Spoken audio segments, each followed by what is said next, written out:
smoking.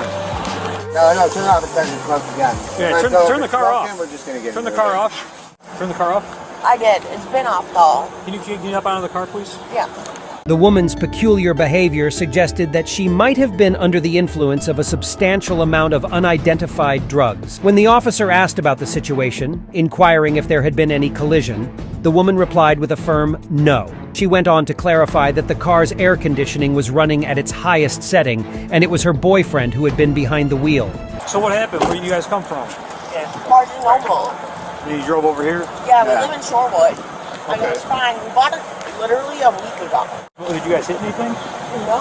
It just started smoking randomly? Yeah, we had the max. Can you take your sunglasses off? Yeah, we had the max AC on there. Okay. So I don't know if that's why. He said it was the temperature. Who was driving? He was. Well, yeah. You were in the driver's seat when I got here, right? No, yeah, Yeah, but I was but getting the stuff back in the trunk. He was opening the trunk To get and it, everything. yeah. The officer carefully observed the woman, documenting her bizarre and zombie-like actions. It became increasingly evident that she was likely under the influence of drugs, causing her to exhibit behavior resembling that of a person with disabilities. Well, because you're acting like you're under the influence. When I got here, the car's running, you're in the driver's seat, right? Right, because Your pupils are extremely constricted, and you're acting very erratically. I don't Are you? understand. What drug are you under the influence of? Nothing. And the way you're acting is like you're under the influence of some sort of narcotic. No. I'm not. You're not? No. Okay. The woman consistently denied each question presented by the officer.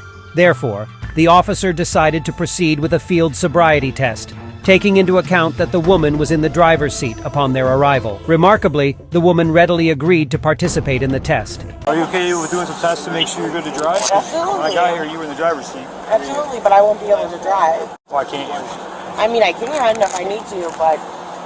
Well, when I got here, I mean, you're in the driver's seat, car's running, you know, so... Before commencing the field sobriety exercises, the officer posed one final question to the woman, inquiring whether she had consumed any alcohol or narcotics that day. The woman promptly and firmly denied any substance use. The officer had no alternative but to proceed with the field sobriety exercises. You didn't take anything at all today? No. Did you drink anything?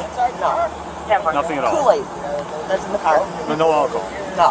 And no narcotics at all? No. His mom just got admitted in the hospital. His dad died a month ago. Like, I came here to get a journal from Barnes & Noble, and then my Cash App card didn't work. Okay. Police officers employ 3 standardized field sobriety tests to determine if someone is intoxicated. These tests are known as the horizontal gaze nystagmus, HGN, the walk and turn, and the one-leg stand. Firstly, the officer proceeded with the horizontal gaze nystagmus test, which assesses involuntary eye jerking that occurs when someone looks sideways. It measures the severity of this jerking as an indicator of potential intoxication. Officers look for 3 signs of impairment: difficulty smoothly tracking an object with the eyes, noticeable eye jerking at maximum deviation, and significant eye jerking within 45 degrees of the center. While this test can detect alcohol intoxication when conducted correctly, it can also indicate the influence of legal medications or be challenging for individuals with eye conditions. Your pupils are extremely small. Okay. There has to be a reason for that. So do you want to just be honest about what you're taking? I'm not taking anything. I don't know if it said I was wearing sunglasses. No. That's Possibly. All right. Upon completing the initial test, the officer observed that the woman's pupils were unusually constricted, a clear sign of intoxication or substance influence. Do you see how you're acting right now? It's not normal. Why not? Because I'm standing like this? No, just the way you're like consistently moving and acting. I was just going to ask you if I did okay. I never took a test like that before. No, it looks to me like you're tweaking. You know what I mean? Like I'm tweaking? Yeah, that's the way you're acting.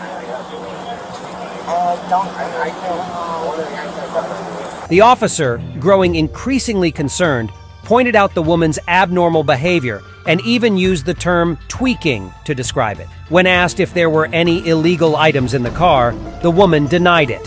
However, when the officers requested permission to search the car, she refused. So there's nothing illegal in the car? No. Okay. Are you okay if we search it? No, go ahead. If there's a reason to search it, though, but I feel like there's no reason to search the car. No, I'm just asking if we can. if there would To confirm or dispel our suspicion of what's going on here. if there would be a reason to search the car, then I would say yes. Well, you just said yes, so why? Was it yes or no? No. It's no. No, because there's no reason to. Whose car is it? It's his man's. After that, the officer proceeded with the next test, which is known as the walk and turn test.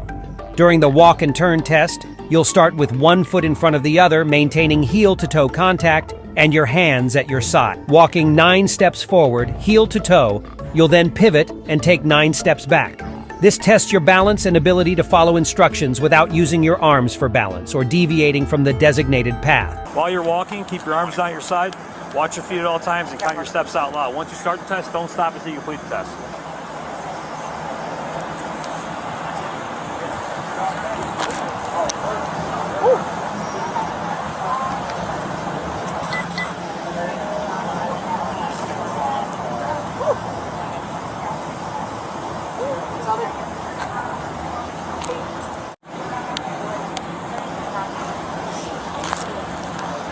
Next test is called the one-leg stand test, all right?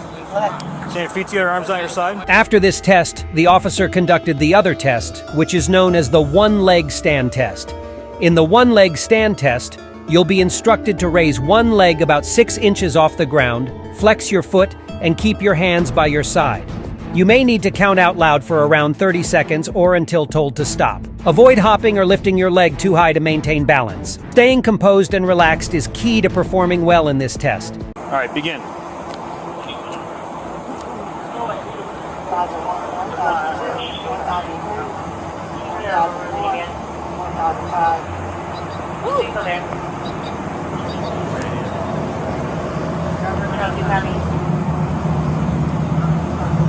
This might be better with my sandals off. Honestly. Okay, you want to take your sandals off and do it? Yeah. Go ahead and take them off. Thank you. Do you remember all the instructions? Yes. Okay, you can begin. 1001, 1002, 1003, 1004, 1005, 1006, 1007, 1008, 1009, 2010. Okay. Even after completing the tests, the officer pressed the woman to be honest about what she had consumed. However, she remained resolute and insisted she hadn't consumed anything. The officer informed her that her boyfriend had already disclosed the information, but she continued to deny it, refusing to answer any of the officer's questions. You want to be honest now what you took? Because he's already told me that he's already told the other. So why aren't you being honest? I am being honest. Okay, so you didn't take any sort of. When's the last time you used? Probably when I was in a car accident. When was that? July. July this year? Yes. It's not even July yet. No. July last year. July last It's year? almost been a year. Yeah. Last time you used it. Yeah. You want to put your sandals back on? Yes, please. You don't take any anymore? Oh, no. You don't feel impaired at all? No. I'm just not hand-eye So you're under coordinated. arrest. You're under arrest for DUI.